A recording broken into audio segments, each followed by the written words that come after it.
જય શ્રી કૃષ્ણ.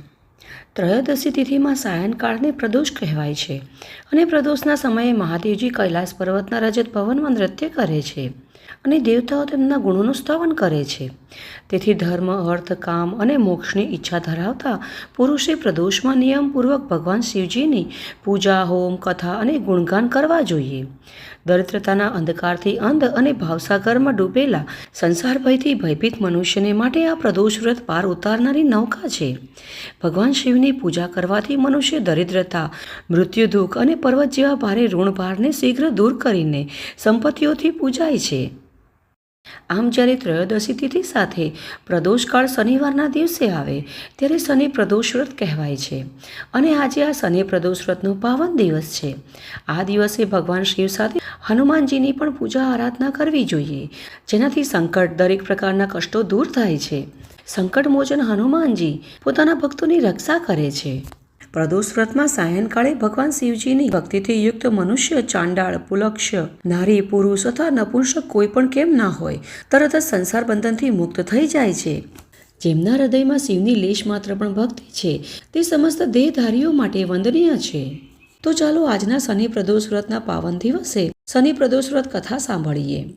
અને તમને જો આ કથા સારી લાગે તો લાઈક કરજો અને વધારેમાં વધારે લોકોમાં શેર કરજો, જેથી કરી એ લોકો પણ આ કથા સાંભળી પુણ્યફળની પ્રાપ્તિ કરી શકે. સાથે જો તમે આ ચેનલ પર પહેલી વાર આવ્યા છો તો ચેનલને સબસ્ક્રાઇબ કરવાનું ના ભૂલશો અને બેલ આઇકનને પણ પ્રેસ કરી દેજો, જેથી કરી અમારા દ્વારા આવનારા બધા જ નવા વિડીયો તુરંત તમારી સુધી પહોંચી શકે. તો ચાલો આજની શનિ પ્રદોષ વ્રત કથાનો આરંભ કરીએ. ઉજ્જૈનીમાં ચંદ્રસેન નામના એક રાજા હતા. તેઓ તે નગરમાં ભગવાન મહાકાલનું પૂજન કરતા હતા. શિવના પાર્ષદોમાં અગ્રગણ્ય તથા અમંગલોને જીતનારા વિશ્વવંદનિત મણિભદ્રજી રાજા ચંદ્રસેનના મિત્ર થઈ ગયા હતા અને તેઓ રાજા પર પ્રસન્ન થઈને એકવાર તેમણે તેમને દિવ્ય ચિંતામણી આપ્યો, જે કૌસ્તુભમણિ તથા સૂર્ય જેવો તેજસ્વી હતો. તે જોવા, સાંભળવા અને ધ્યાન કરવા માત્રથી મનુષ્યને મનોવાંછિત વસ્તુ પ્રદાન કરતો હતો. રાજા તે ચિંતામણીને કંઠમાં ધારણ કરીને જ્યારે સિંહાસન પર બેસતા હતા ત્યારે દેવતાઓમાં સૂર્યનારાયણ જેવા તેઓ શોભતા હતા. રાજા ચંદ્રસેન વિશે આ બધી વાતો સાંભળીને બીજા બધા રાજાઓના મનમાં તે મણિ પ્રત્યે લોભની માત્રા વધી ગઈ અને તે ક્ષુબ્ધ રહેવા લાગ્યા.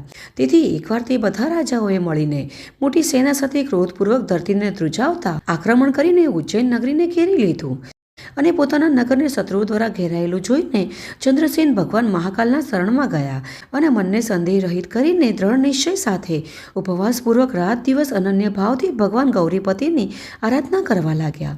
તે દિવસોમાં તે નગરમાં એક ગોવાળણ રહેતી હતી, જેને એકમાત્ર પુત્ર હતો.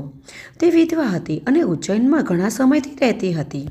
તે પોતાના 5 વર્ષના બાળકને લઈને મહાકાળના મંદિરમાં ગઈ અને રાજા ચંદ્રસેન દ્વારા કરાયેલી ગિરિજાપતિની મહાપૂજાના દર્શન કર્યા. શિવ પૂજાનો તે આશ્ચર્યજનક ઉત્સવ જોઈને તેના ભગવાનને પ્રણામ કર્યા અને પાછી પોતાના નિવાસ પર આવી ગઈ. હવે ગોવાળણના બાળકે પણ તે બધી પૂજા જોઈ હતી, તેથી ઘરે આવ્યા પછી તેણે કુતૂહલવશ શિવજીની પૂજા પ્રારંભ કરી, જે સંસારથી વૈરાગ્ય પ્રદાન કરનારી છે. એક સુંદર પથ્થર લાવીને તેણે ઘરથી થોડી દૂર એકાંતમાં મૂકી દીધો અને તેને શિવલિંગ માન્યું. પછી પોતાના હાથે જે કોઈ મળી શક્યા તેવા ફૂલ વગેરે લાવીને તે બાળકે જળથી તે શિવલિંગને સ્નાન કરાવ્યું અને ભક્તિપૂર્વક પૂજન કર્યું. ત્યાર પછી કૃત્રિમ અલંકાર, ચંદન, પુષ્પ, ધૂપ અને અક્ષત વગેરે ઉપચારોથી અર્ચના કરીને મનકલ્પિત દિવ્ય પદાર્થોનું ભગવાનને નૈવેદ્ય અર્પણ કર્યું અને વારંવાર ભગવાનના ચરણોમાં શીશ ઝુકાવ્યું. આ પ્રમાણે અનન્યચિત્ત થઈને શિવજીની આરાધનામાં લાગેલા પોતાના પુત્રને ગોવાળણે બહુ પ્રેમથી ભોજન માટે બોલાવ્યો, પરંતુ તેનું મન તો પૂજામાં લાગેલું હતું. તેથી માતાના બોલાવ્યા છતાં પણ તેને ભોજનની ઈચ્છા ન થઈ. ત્યારે તેની માતા પોતે તેની પાસે આવી ત્યારે પુત્રને શિવજીની આગળ આંખો બંધ કરીને ધ્યાનમાં બેઠેલો જોઈ હાથ પકડીને ખેંચવા લાગી, છતાં પણ તે ન ઉઠ્યો. ત્યારે તેણે ક્રોધિત થઈને તેને ખૂબ માર્યો. ખેંચવા અને મારવા પીટવા છતાં પણ જ્યારે તેનો પુત્ર ન આવ્યો ત્યારે તેણે તે શિવલિંગ ઉપાડીને દૂર ફેંકી દીધું અને તેના પર ચડાવેલી બધી પૂજન સામગ્રી નષ્ટ કરી દીધી. અને આ જોઈને બાળક હાય હાય કરીને રડવા લાગ્યો. હવે ગુસ્સે થયેલી ગોવાલણ તેને ધમકાવીને ઘરે પાછી ચાલી આવી અને ભગવાન શિવની પૂજાને માતા દ્વારા નષ્ટ થયેલી જોઈને તે બાળક હે દેવ, હે ભગવાન મહાદેવ નો પોકાર કરતો રહીને એકદમ મૂર્છિત થઈને પડી ગયો. તેની આંખોમાંથી અશ્રુની ધારા પ્રવાહિત થવા લાગી અને 2 ઘડી પછી જ્યારે તે ભાનમાં આવ્યો ત્યારે તેણે આંખો ખોલી અને જોયું તો તેને તે જ નિવાસ સ્થાન પર પરમ સુંદર શિવાલય થઈ ગયું છે. મણિરત્નોના સ્તંભ તેની શોભા વધારી રહ્યા છે. તેના દ્વાર, કમળ અને ફાટક બધા સુવર્ણમય થઈ ગયા છે. ત્યાંની જમીન બહુ કિંમતી નીલમણિ તથા હીરાની વેદીઓથી સુશોભિત હતી. આ બધું જોઈને તે એકદમ ઊભો થયો અને હસતી પરમાનંદના સાગરમાં ડૂબી ગયો. તેને સમજાઈ ગયું કે આ બધું શિવજીની પૂજાનું મહાત્મ્ય છે. તેના પ્રભાવથી જ આ દિવ્ય વિભૂતિ પ્રગટ થઈ છે. ત્યાર પછી તે બાળકે પોતાની માતાના અપરાધની શાંતિ માટે પૃથ્વી પર મસ્તક મૂકીને સાષ્ટાંગ પ્રણામ કર્યા અને આ પ્રમાણે કહ્યું કે હે દેવ, હે ઉમાપતિ, મારી માતાનો અપરાધ ક્ષમા કરો. તે મૂર્ખ છે, આપના પ્રભાવને જાણતી નથી. હે ભગવાન મહાદેવ, આપ તેના પર પ્રસન્ન થાવ. જો મારામાં આપની ભક્તિથી ઉત્પન્ન થયેલું થોડું પણ પુણ્ય છે તો તેનાથી મારી માતા આપની દયા પ્રાપ્ત કરે. આ પ્રમાણે ભગવાન શંકરને વારંવાર પ્રસન્ન કરી તેમના ચરણોમાં મસ્તક ઝુકાવીને સૂર્યાસ્તના સમયે તે બાળક શિવાલયથી બહાર નીકળ્યો અને તેણે પોતાના સ્થાનને જોયું. તે ઇન્દ્રના નગર જેવી શોભાથી સંપન્ન હતું. ત્યાં બધું સુવર્ણમય થઈને વિચિત્ર વૈભવથી પ્રકાશિત થવા લાગ્યું. ભવનની અંદર પ્રવેશ કરીને બાળકે જોયું તેની મા બહુ કિંમતી રત્નોના પલંગ પર બિછાયેલી શ્વેત શૈયા પર નિર્ભયતાથી સૂતી હતી અને તેને જ યાદ કરે છે. આ જોઈને તેણે માતાને જગાડી. ગોવાલણ બહુ વેગથી ઉઠી અને પોતાના પુત્રને અને સંપૂર્ણ ઘરને અપૂર્વ રૂપમાં જોઈને આનંદ વિભોર થઈ ગઈ. પુત્રના મુખથી આ બધી ગિરજાપતિ શંકરની કૃપા સાંભળીને ગોવાલણે રાજાને સૂચના આપી કે જેઓ નિરંતર ભગવાનના ભજનમાં લાગેલા રહેતા હતા. ત્યારે રાજા પોતાનો નિયમ પૂરો કરીને રાત્રે એકદમ ત્યાં આવ્યા અને ગોવાલણના પુત્રનો આ પ્રભાવ જે ભગવાન શંકરની પ્રસન્નતાથી પ્રગટ થયો હતો તે જોયો. સુવર્ણમય શિવ મંદિર, રત્નમય શિવલિંગ તથા સુંદર મણિરત્નોથી જગમગાતો ગોવાલણનો મહેલ જોઈને રાજા ચંદ્રસેન પુરોહિત અને મંત્રીઓની સાથે 2 ઘડી સુધી આશ્ચર્યચકિત થઈને પરમાનંદમાં ડૂબી ગયા. ત્યાર પછી તેમણે પ્રેમારસુ સરાવતા ગોવાલણના તે બાળકને હૃદય લગાડી લીધો અને ભગવાન શિવજીના આ અદ્ભુત મહાત્મ્યની ચર્ચા સમસ્ત નગરના લોકોમાં બહુ વેગથી પ્રસરી અને આ જ વાત કરતા સાંભળતા તે રાત જાણે ક્ષણભરમાં વ્યતીત થઈ ગઈ.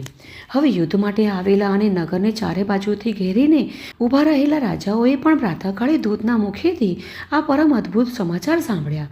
તે સાંભળીને તેમના મનમાંથી પણ શત્રુભાવ દૂર થઈ ગયો. એમણે એકદમ હથિયારો ફેંકી દીધા અને વિસ્મિત થઈને મહારાજ ચંદ્રસેનની આજ્ઞાથી નગરમાં પ્રવેશ કર્યો.